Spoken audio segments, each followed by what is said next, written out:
Good morning, gang. Happy Saturday morning. So, by this point, we've all made it through Thanksgiving. Most people survived Black Friday, save a few in a shooting in California in the mall. God. But, okay, here we go. Moving on along. Today, you get out there, all right, start putting up the Christmas tree. Some people, not everybody, obviously. And we get into the Christmas spirit. Okay, good. There's a bunch of people, though, that aren't going to have to bother with that. Not that most of them celebrate Christmas anyway, but newsflash, the United States is a Christian country. I don't care if it doesn't say it in the Constitution, that's what we are, all right? Freedom of religion, wonderful, okay? We are a Christian country. Over the weekend, yesterday, the White House announced something that we should all be thankful for on this Thanksgiving weekend, and that is we are no longer going to be taking in refugees or asylees from 19 different countries, and we are also going to do a secondary review on every one of them that is already here. Okay? Quickly give you the list. Afghanistan, Burma, Chad, the Congo, Equatorial Guinea, Eritrea, Haiti, Iran, Libya, Somalia, Sudan, Yemen, Burundi, Cuba, Laos, Sierra Leone, Togo, Turkmenistan, and Venezuela. Okay? Anybody that is a green card holder or even here on a visa from any one of those countries is going to go through a re-review of their eligibility to be in the United States. And it's funny seeing the response to all of this, because you have a whole bunch of people out there going, that's discrimination. No, actually, it's not, okay? The country, being in the United States, is a privilege. It is not a right. You are here on the graciousness of the State Department allowing you to be here. At any given time, the State Department can revoke your visa, can revoke your green card. You're not worthy. You can be deported. They haven't said anything about naturalized citizens. And honestly, in that respect, I don't think they should. Okay? Those people came here the right way. Those people went through the exhaustive process of getting naturalized. There are a few naturalized citizens that don't belong here, that should be denaturalized. Ilhan Omar is one, okay? Because they're criminals. Ilhan Omar is one, okay? It was funny, specifically listening to her yesterday. We're not going anywhere, was her comment. Somalians have made great contributions to the United States. And my only question is, name one. And don't say electing you, because that's probably the biggest disaster Somalia's had. No question whatsoever that there are good people in this country that have come from those 19 countries. If they came here legally, I'm going to sneeze. Excuse me. If they came here legally, if they did the work to become a citizen, if they haven't committed a crime, if they are on the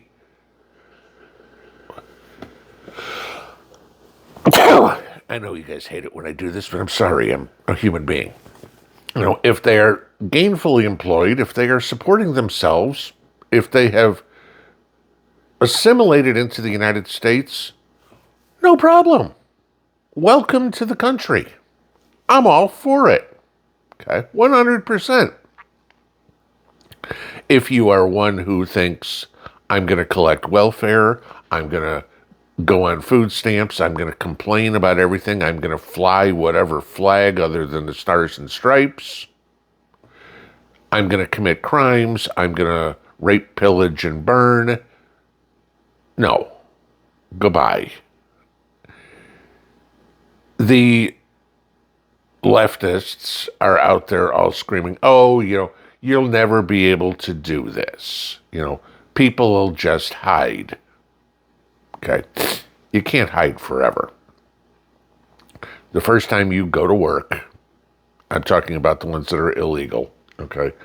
Go to work to collect your under-the-table paycheck, to go out and steal groceries, do whatever.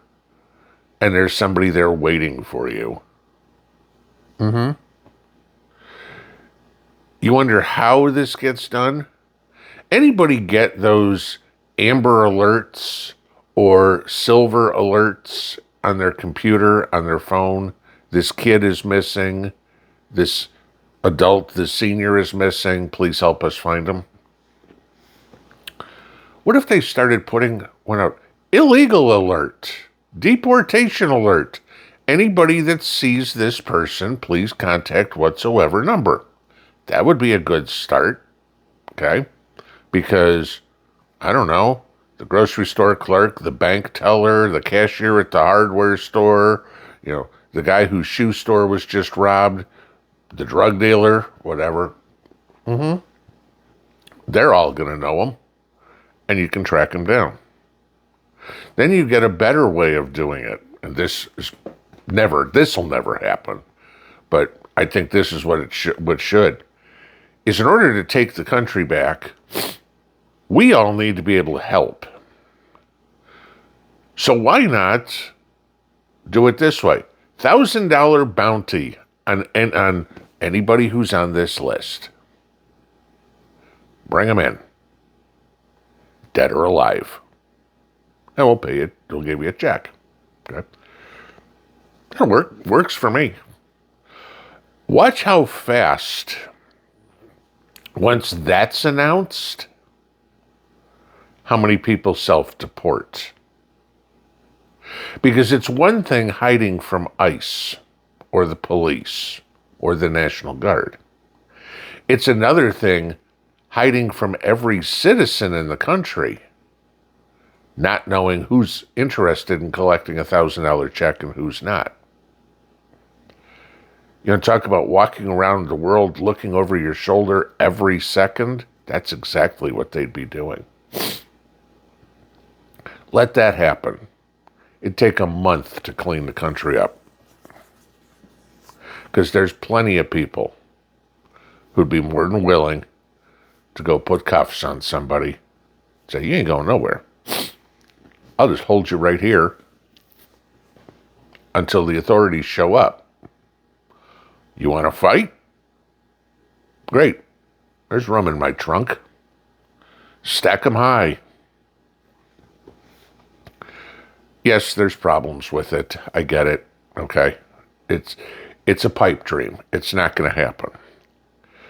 But this is making something going. At least double checking these 19 countries worth of people. Because if you listen to those countries, please tell me one contribution that anybody from any of those countries has ever made to the United States. You can't. Okay? Again, the illegals I'm specifically targeting here. There's plenty of people that have come over here from Cuba, for example, that have been highly, highly complimentary and supportive of this country. No question. And other ones, of course, as well. If the people came here legally, if the people were upstanding citizens once they got their citizenship, in order to get your citizenship, you've got to be an upstanding immigrant. Welcome to the United States. But when you get stories like out of Dearborn, where the reporter asked the people in the street, if the United States goes to war, would you side with the United States? And the answer out of every one of them is no, I'd side with my brothers in Iran. You need to leave. Sorry. Okay. Your number one loyalty is to this country. I don't care if you're a dual citizen. I don't care if you're a U.S. wherever. Your loyalty is, you live here, your loyalty is here. If you're a U.S. French dual citizen and your loyalty is France, go live there. Okay? This is number one. It's number one or nothing. That's the way it should be. That's the way it is. We don't need to be flying Honduran flags or Venezuelan flags or Equatorial Guinea flags in the United States.